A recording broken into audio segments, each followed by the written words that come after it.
Hello guys, this is a review of the show on Hulu, A Teacher or A Teacher. I didn't make sure which way it was supposed to be pronounced. This show does talk about and demonstrate a lot of inappropriate activities, so I did consider making this video an adults only video, but I feel like this pertains to everyone, and this is a topic that should be more frequently discussed and more openly discussed in the hopes of preventing what's going on in the show. Let's get started. This show stars Nick Robinson, and I forgot the other star's name. I'm sorry. It's Eric and Claire. Eric is played by Nick. He's a 17-year-old in high school. He's a senior, and Claire is a high school teacher, English teacher. They begin a new school year, and the minute that the guys start looking at her, they're like, "Oh my gosh, she's hot. She's this." The typical comments. They're snickering between themselves, and they go to dinner once. They notice that she's there, and Eric starts talking to Claire, and he lets her know that he's struggling with his SAT, so they she accepts to tutor him on the side. So what was it? I only watched this show once, but I trust me, I got the message. I got everything. Don't worry. But some of the details might not be right. I think every Saturday they have brunch and they go over the SAT prep.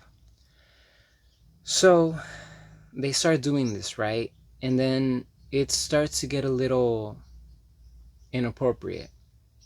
She, for example, takes him to a university, the one that he wants to go to, the one that she attended and she graduated from, so that he could be motivated and see where everything is at and whatnot. And while there, Eric sees his brother's brother, who's also friends with him and who attends a school, obviously. They're having like this college party at the fraternity, and they invite them over, and obviously Eric's like, no, we can't go. And Claire's like, yes, we can. Let's go. So she starts like poking a little bit, on this fragile line, or I should say crossing this very, very fragile and thin line between being professional, being friendly, and taking it a step further. And you might not think too much of it, but the people that are drinking and everything, so they go over, they start feeling a little something and whatnot. While all of this is happening, Claire is having problems with her marriage because she wants to have kids, but she's unable to have kids at the moment. Her husband is into things that are not really of her interest. And a little backstory on her, we later find out, sorry, we don't find this out in the beginning while this is happening, but later she explains that she grew up being Mrs. Goody Two Shoes. Her dad was an alcoholic, he wasn't present, she was struggling to keep up and to do what was right. So her way of rebelling, I'm sure a lot of teens and a lot of adults are going to understand this, especially adults. If you look back and you see the way that your parents raised you and what they expected of you or what they demanded of you, and how you went the complete opposite way, you just switch directions on purpose, well, sometimes unconsciously, to not give them the gratification of saying, oh yeah, you did this because of me, or you were what I wanted you to be. And ironically, sometimes instead of your parents being there, being present, and expecting you to do everything well, um, they're kind of absent. So you rebel by being the complete opposite of them and wanting to be successful, wanting to attend school and get perfect grades and not party, not drink. So Claire missed out on all of these things. It's kind of like a repressed childhood type of thing. It reminds me a little bit of the whole Michael Jackson story in that regard, the whole like not having a childhood. So this goes on for a little while, and this show does a really, really, really great job at this. They don't make her out to be Ursula from The Little Mermaid. She's not Maleficent, she's not the evil, like, no, she's just a young woman, and she has her reasons, she has her boundaries, she has her motives. They don't just go straight out and make it cartoonish. This show is actually based on a movie of the same name, and I didn't watch the movie. I just realized that when I Wikipedia'd it, just to get my facts straight on some other things, because like I mentioned, I did watch this season, just well, this show just once. Anyway, this goes on for a while until things. Now I'm Irish. Love the Irish accent, by the way. No, things starts to go a little bit crazy when they actually begin a relationship. They start having sexual relations with each other. Um, is that how you say it in English? I'm kind of mixing English and Spanish right now. I'm going Blake. I'm sorry. They start having sex. And obviously, if that doesn't ring a bell, if that doesn't turn on the sirens and everything in your head, then there's a problem. There is a very big problem. Up to this point, I didn't know that Eric was 17. So I'm gonna get into my thoughts. Trust me, I'm gonna talk a lot about this. But first, let me finish what goes on here. So they start having sex, unbeknownst to anyone.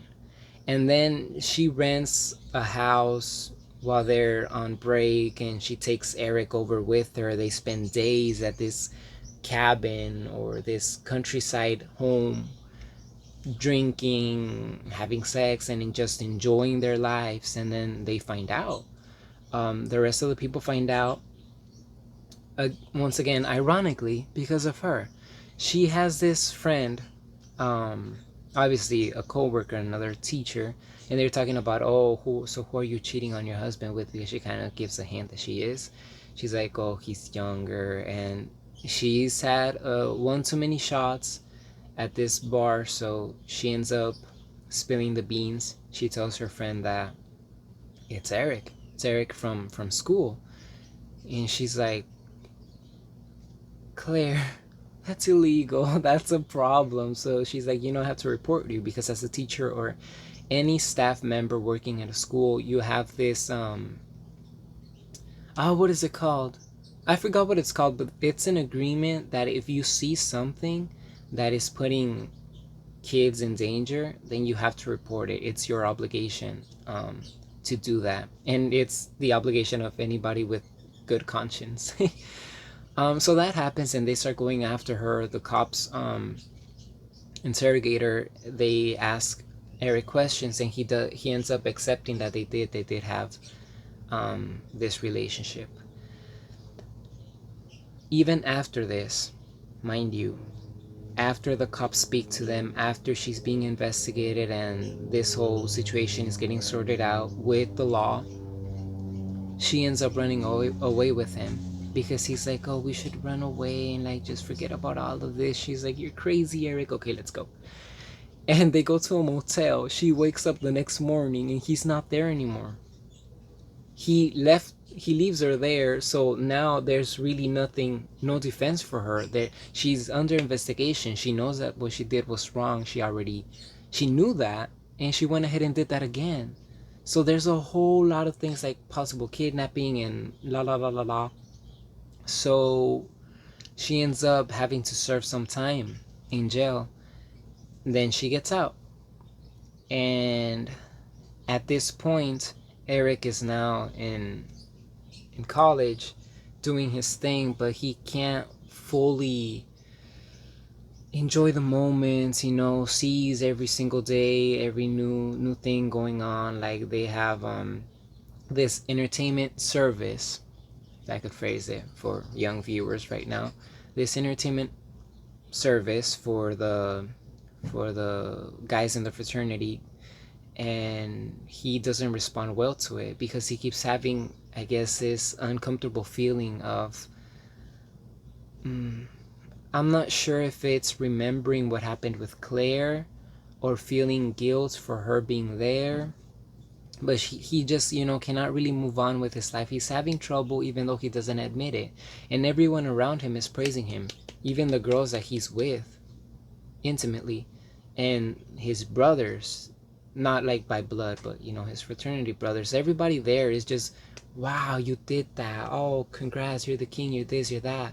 And it's obviously very common for people to say that in those type of circumstances. I'm not saying that it's right, but it is what it is. Claire gets out and lives with her brother, doesn't get along with her sister-in-law, so she ends up having to move out. She remarries and has 2 daughters. and is doing well. Then she meets up with Eric at a supermarket accidentally and says hi. And Eric is taken aback. He's, I think he's shopping with his brothers, gonna go meet over with his mom for break. And he's distraught, like completely out of it. He even, I don't know if he forgets, but he doesn't pick up the items that he was supposed to buy, the groceries. And later he gets a text from her asking him if he says, like, is this still your phone number? Like, I want to meet up and talk. And they do talk, and he explains to her how he hasn't been able to move on. And she's right there acting like nothing happened. She's like, you know what, Eric?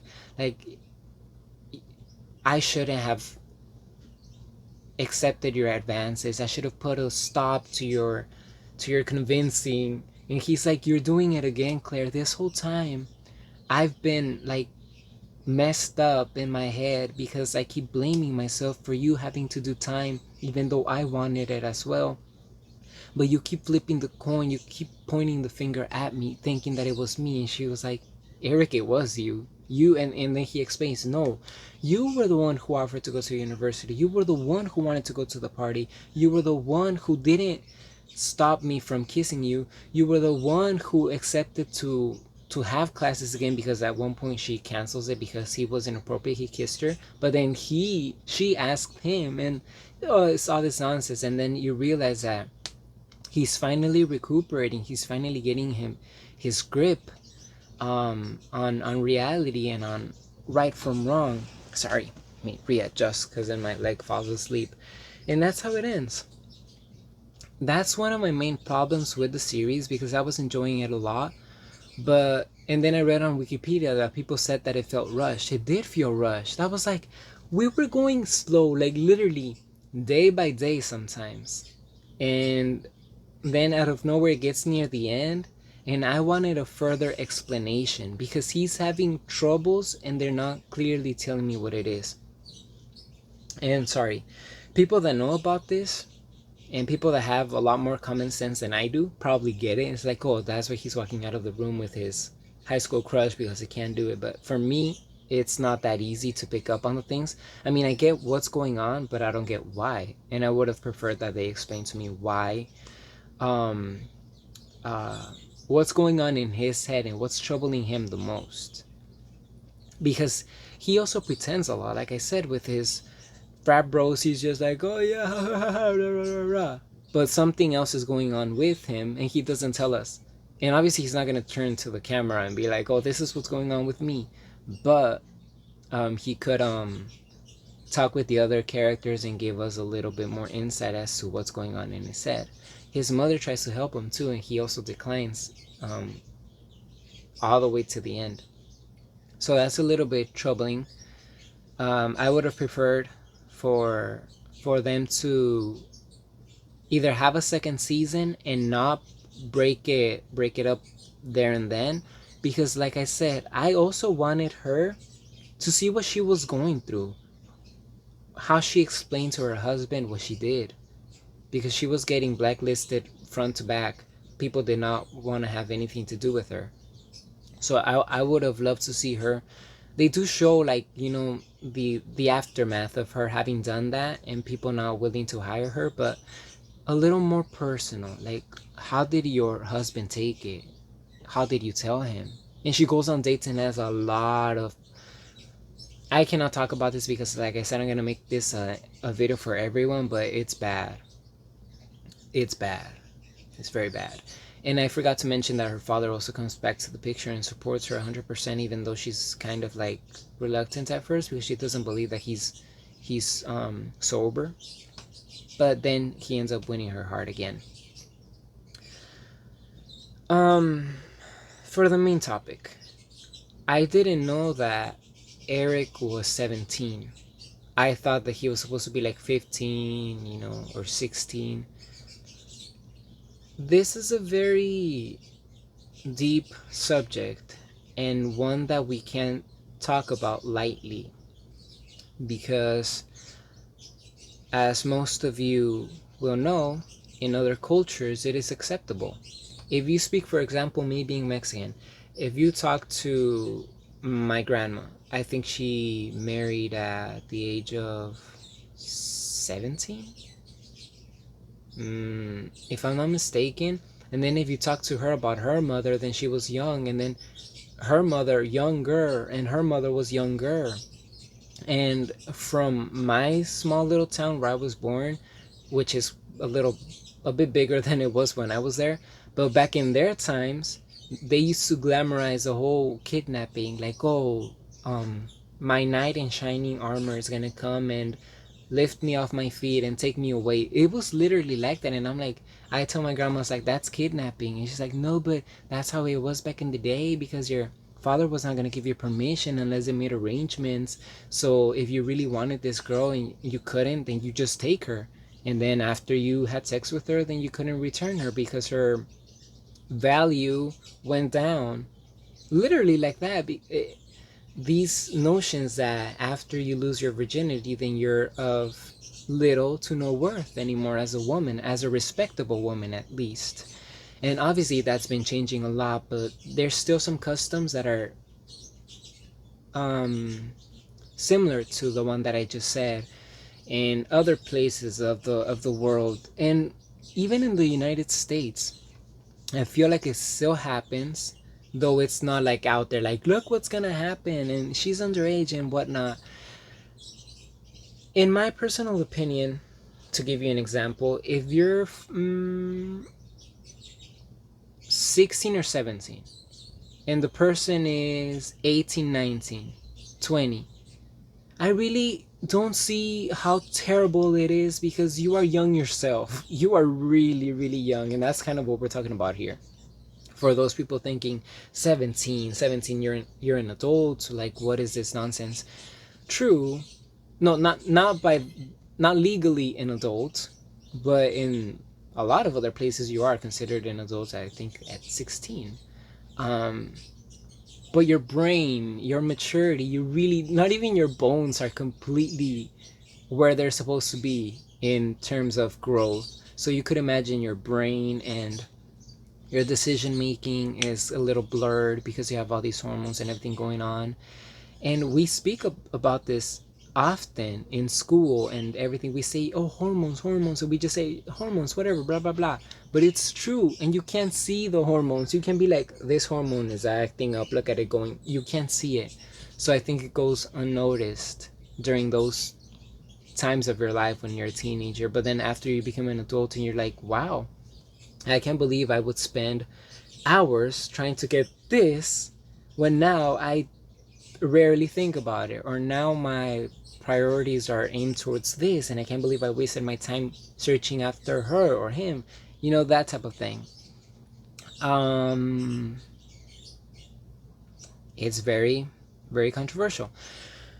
But if you are, mm, here's what I think you could do. If you're under 20 or 20 and you really like this person, for whatever reason you were able to talk to them and you were in the same environment, I don't think there's a problem with initiating a relationship. I think there's a problem with you being sexually active with a minor, because that's when the law comes in and the whole mess begins. And why would you want to do that? I see in, like, I remember watching Friends, the show that everybody knows, the sitcom, many years ago when I was still a kid, and I was surprised by how they portrayed their sex lives. For example, Rachel was with Ross, and then she hooked up with another guy, and she came back and it was like, oh my gosh, I made a mistake, Ross, I can't believe it. And I was like, Rachel. But they made it like, like normal. And then Monica with the doctor, and then the doctor's son, and then this other guy, and then Chandler. And it was my first time. I obviously saw it in shows, in telenovelas, for example, Mexican telenovelas, but in those soap operas, they make those girls out to be the bad girls. They're the villains. They'll just sleep with anyone. And the guys too, they're bad. But the good ones, they don't do that. The good ones are always with their one person. And Friends was my first exposure to this, um, how do you say, polyamorous adventure? if we could say it. Um, and then I started, opening my mind to different things because I wasn't raised to believe that these things were right. In my religion, Catholic, which I'm not a Catholic anymore, but I was raised Catholic. Um, that's naughty and that's not okay. That's a sin. That's bad. But then, like I said, now I'm open to it. But when you're underage, which is my point with all of this, when you're underage, why are you doing this? Why are you putting yourself in this situation? Like, I love Sex Education, the show on Netflix. I love it. And it's amazing and everything. And if you have, you're gonna do what you're gonna do, honestly. There's nobody that could stop you. A lot of parents think, like, I'm gonna keep my girl under silver bar. She cannot go out of this house. Like, she'll find a way. You don't go with her to school. You don't go with her everywhere all the time. That'd be creepy. So, where there's a will, there's a way. So I think that Sex Education, not the show, but literal, like, condom use and uh, pills, everything that you could do, you should do to not be pregnant, to not contract this sexually transmitted disease, etc. But my recommendation is to just not do it. Why are you getting yourself in this mess? You're like, let's say you're 14 and I hear people are like, oh, that's my virginity at 15, at 16. It's like, why are you even worrying about that? Of course you're gonna have it in your head. And you can't lie, we all did. At that time it was crazy. I mentioned hormones. But just because you're feeling something doesn't mean that it's the right time to do it. For example, haven't you ever felt at 8 years old, I want to have a baby? It doesn't mean that you should have a baby. The baby's gonna die at the care of you. With all due respect, 8-year-old. If you're like 14 and you're like, I want to be a surgeon, yeah, but we're not gonna give you anything right now. We're not gonna give you an operating room. We're not gonna give you a license. You're not qualified. And watch the genius come out like, I went to college at 10 and I graduated. Yeah, few cases, very few. But generally speaking, we want things sometimes, but we're not ready to have them. Sometimes we think we want to be millionaires, and then look at what happens to millionaires.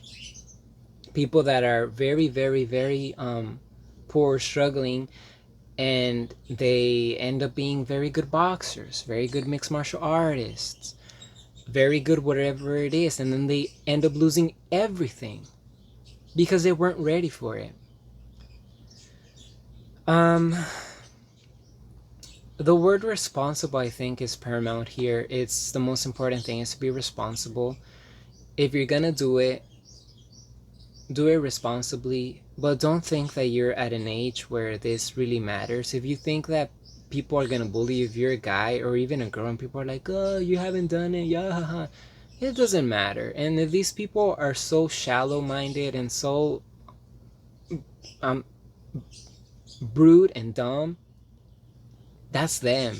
They're one-sided, they're one-dimensional. They'll grow up eventually, hopefully, unless they just don't have the mental capability to look beyond something as primal as this. Even rats do it, roaches do it. It's nothing to clap. Like, a lot of people are like, I did it. If you want to celebrate it, it's fine. I'm not, who am I to tell you that it's not? Some people just find it really exciting. But rats do it. Roaches do it. Roaches are not the most bright and loved creatures on earth, but they do it. Fleas do it. Bugs do it. Everybody does it. And it's nothing amazing that you have to have the most skills. You have to be. No, it's not like that. So stop looking at it like it's the peak of the mountain, because it's not.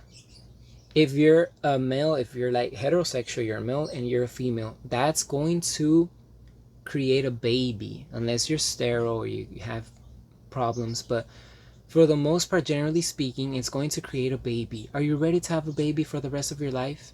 Because that baby, people think, oh, as soon as they're 18, they're out of the house. You're probably going to think a little bit differently. And if they're out of the house, they're out of the house, but they're not out of your life. They're always going to be your kid. So you want a baby for the rest of your life? If the answer is no, then be prepared. And there are other things. Now I'm going a lot off topic, but it pertains to the topic a little bit now. And I need to use the restroom, which is what's bothering me the most, so I'm gonna try and speed it up a little bit. The problem with Eric being a 17-year-old and Claire being 20 something, there is a bigger gap, not a huge gap, but there's a gap. She's already out of college, which I'm gonna estimate. Let's say that she graduated high school at 18. 4 years of college, 22. She might be 22, 23, maybe more. I forgot how old she was, but you already, worked on your career. You already went to college. You have a husband. This dude is just this high school jock who's not really at your level of experience. Was I a little bit shocked when I found out that he was 17? Yes, because like I said, in other cultures it really wouldn't go down like this, but in the US it will go down like this, so don't do it. But let's put the lens, let's shine the light on Claire. What has to happen in your life as a 20-something-year-old, I'm a 20-something-year-old, that you are not only attracted, because attraction is a weird thing. You might see someone at Walmart or at Home Depot or whatever, and you might, oh my gosh, that person's hot. And that person could very well be 16, 17, 18. Because people develop at different times and people look at a lot older. If you watch, for example, Sonny and Cher, or pictures with Cher prior to Sonny and Cher, she looked 20. She looked 20 something. And she was only 16, if I'm not mistaken, when she met him. She was definitely underage, and they had a relationship while she was underage. And Sonny Bono was like nearing his 30s. I'm not exactly sure, but he was a lot older than her. A lot. Maybe like, I think 27, 28, and she was underage. And they had a beautiful relationship. It didn't work out, but it wasn't like hate and like, oh, the trauma. No, it's fine. Those were different times. And she lied to him. But my point with this is that you can't control that, because people look older and people look sometimes younger. Sometimes you could be in your mid-20s and you could look like you're 16. People are like, I'm not going to go there. But that's not the problem, in my opinion. And it also depends on how dirty you are and how you approach people. You can't go over to just any girl or any guy and be like, hey, you're blah, blah, blah. You can't like be overly sexual with people that you don't know. And if you don't know that they're comfortable with it, with you coming on to them, and especially in that way. So it doesn't really matter if you go and ask someone for their number or be polite and give them a nice, polite compliment if they're underage, because they'll tell you, please tell them, they'll tell you that they're underage, and you'll back off and you say, oh my gosh, sorry, and keep it going. And that's it. That's as far as it should go. But what has to happen to you for you to know that they are underage and to want to continue a relationship or start a relationship with them? They are lacking in so many aspects. Maybe they're better than you at a million other things, but adult matters, they're not better than you. They're not. You could be a wreck, you could be a mess, they could have their stuff together, but they're still maturing. So maybe they're like at a god level, like they're just amazing at adult conversations. But guess what? In 2, 3, 4 years, they're going to be even better. Possibly. Because they haven't reached their peak. No matter how mature you think that they are, they're not ready for it. Not in comparison to someone who's already passed through those stages. Sorry. And that's basically what it comes down to it. I wouldn't say that you're this whole statutory rape is a very it's just sorry, it's just so wrong. Before I forget, I have this recommendation, this book by MMA fighter. She fights for the PFL. Her name is Kayla Harrison, two-time gold medalist in judo. Her book is called Fighting Back, and I heard about it in an interview where the interview is called, I think you could look it up on YouTube, Kayla Harrison, Getting Too Personal. That's what the his show is called. I forgot the interviewer's name, but they talked a lot about the grooming process. The grooming process is basically when you, as an adult, find an underage person and you groom them. You kind of work them into believing that physical contact, inappropriate talk, and just an inappropriate relationship is okay. And you guilt trip them. You let them know we could have this, but you can't tell anybody. And or if you tell somebody bad things are gonna happen, this is okay. This is gonna be a little secret. Blah blah blah blah blah. This is normal. Um, and she went through that herself. With her judo coach when she was a lot younger, and it really messed her up. She still goes to therapy for that, and therapy is okay for anyone, even if you didn't go, but it's something that bothers her, something that um on a conscious level is sometimes eats her up to this day. So you could imagine how bad it is just from hearing that. And she's such a successful, strong woman, and she's still battling that. And coincidentally, last night I was watching a video on YouTube. You could search it up, like Nanny has 11-year-old son. No, ill.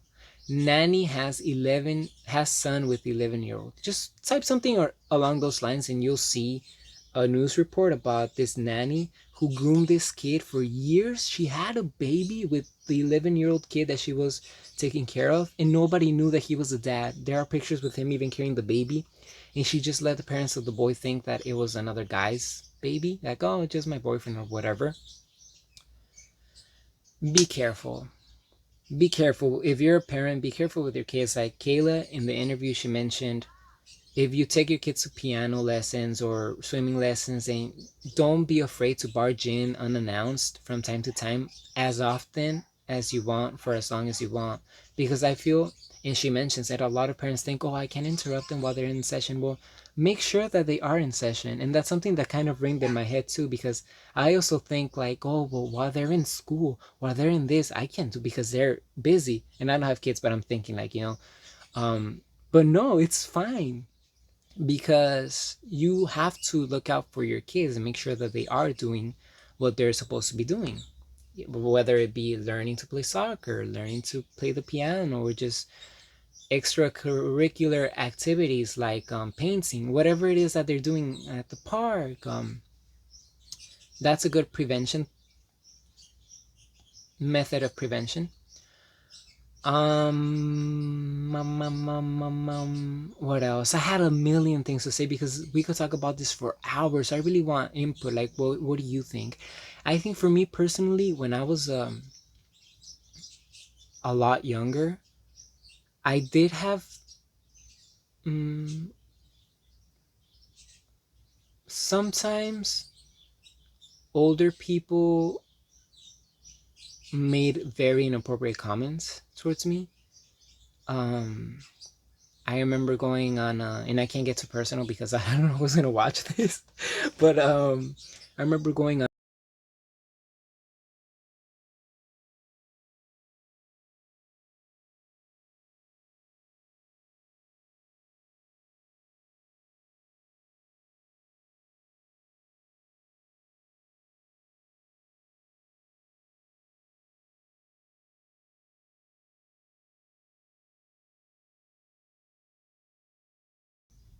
I'm not gonna say what family member it was.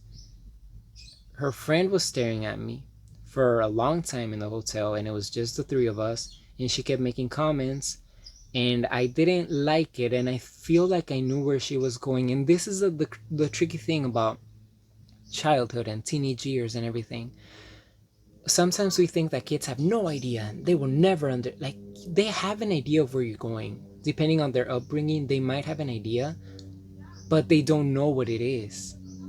And that's what you have to understand. If it's with kids and you're an adult, you're just seek help. Seek help. I really recommend that you seek help.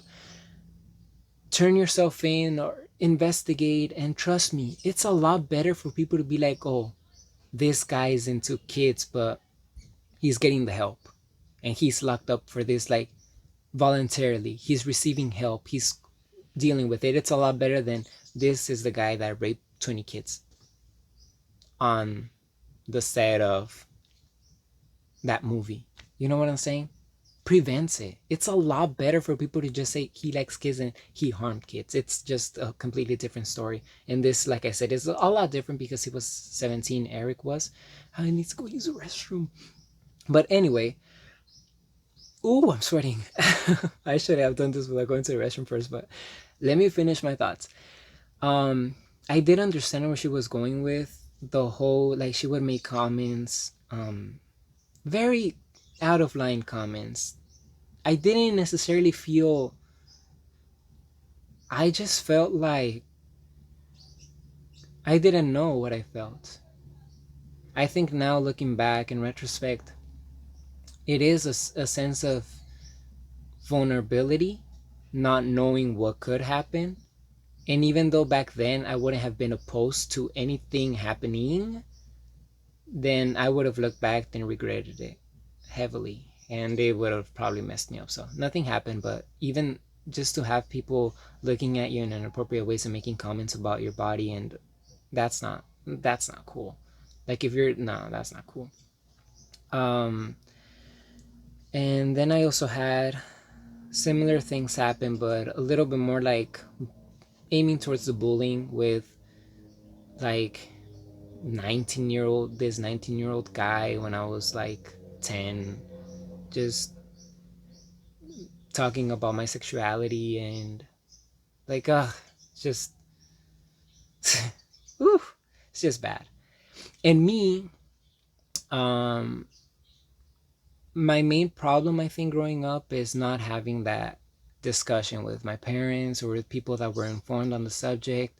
So no one told me. I was a 10-year-old with the mind of a 5-year-old in this regard. I was a 15-year-old with the mind of a 13-year-old. That was I think up until I was like 18 or 19, then I really got like a um a solid, I think 19, 18, 19, I got a solid understanding of what this was, what was wrong, what was right. Obviously, like, there are some things that is like, oh, it's obvious that's not okay, obviously. But I mean, in the little details, like when I was growing up, when I was a kid, when I was a teenager, I didn't have it cleared up. There were things that were going on with my body, that were going on with the outside world, that I didn't understand. Why is this happening? Why is this like that? And we did have sex education in health class, but it wasn't enough because there were a lot of unanswered questions and a lot of scenarios that you could only see in real life, that, you either ask about it or you live. Like, if you have a teenager or a kid that's acting inappropriately or whatever, and you're there, you correct them and talk to them about it and let them know um why things are happening and where they should draw the line with what they're feeling, what's appropriate, where to do what they feel like doing, if you catch my drift, where not to do it. And that type of thing I didn't have. So it was pretty bothersome, and it left me open to um it left me open to this type of nonsense. Like, it could have happened because I would have been like Eric and I would have thought I was the king of the world. Little did I know I was gonna be, it wasn't gonna be pretty. And yeah, we could fight a lot of this with education and stop praising. My goodness, I wish. Okay, I have to write down that on another movie that deals with this topic. Let me write it down right now, because then I'm gonna forget it. Praising abuse on guys, because people praise it. It's a completely different story. I see it in South Park. this episode in South Park where Kyle's brother goes out with the teacher and everybody's like, oh, that's amazing, even the cops and everything, and that's humorous. I could laugh at that, but in real life it's pretty crazy that to think that it's what actually goes down. And I'm getting goosebumps because I need to use the restroom, so I have to stop. But this has never ever happened before. I'm embarrassed. But I think I said a lot of what I wanted to say, and you get the point. If you didn't get the point, if you maybe, I don't want to be misunderstood. I make a lot of mistakes looking back at my videos. I'm like, I didn't say that right, or that word doesn't exist. But you know, it happens when you're recording for 20 minutes, half an hour. I do that, and it's unscripted. I only have a few bullet points sometimes. But if there's something that you didn't understand, there's something that you want to correct me on, feel free to give your opinion. Then I'll investigate further on the topic and let you know if I agree or if I disagree. It's fine. We're humans. If you want to maybe give some tips, provide some some web pages, or some books for people that have maybe gone through something like this, my support for you guys. Just look out for yourselves, look out for others. Be a good member of your community. And if you do need help, and this is not even like like I'm 20 something going out with a 17-year-old. If this is like you're an adult and you want to go out with the kid, I'm here to tell you that's not okay. Go seek help. It's, like I said, a lot better than to actually commit the crime. It doesn't matter what people say, at least you're not doing it. And if you are, even if you're a woman and you think, oh, well, the guy likes it, even if he likes it, even if he enjoys it at the time, he's not going to like the repercussions. He's not going to like the consequences that it's going to have on his psyche. So you be the responsible person because you're the adult. So it basically comes down to that. We as adults are the responsible ones. You could have a 16-year-old guy rub himself, all over you and with peanut butter and Nutella. You say no because you're wiser than that, because you know it. You know what's appropriate, you know what's inappropriate, and you cannot say, oh, I didn't know. You're an adult, you know. I'll give you an excuse if you're like in a tribe where you don't have access to anything. You're like, I didn't know. Okay. But if you're in a first world country, if you have access to an education, then you know right from wrong. You know what I'm saying? I'd give the show 9 out of 10 strictly in its category, and it would have been higher if it weren't for the rushed ending. But the topic is so important and it was well done too. So I'm going to give it a rating of 9 out of 10 in its category. And thank you for watching.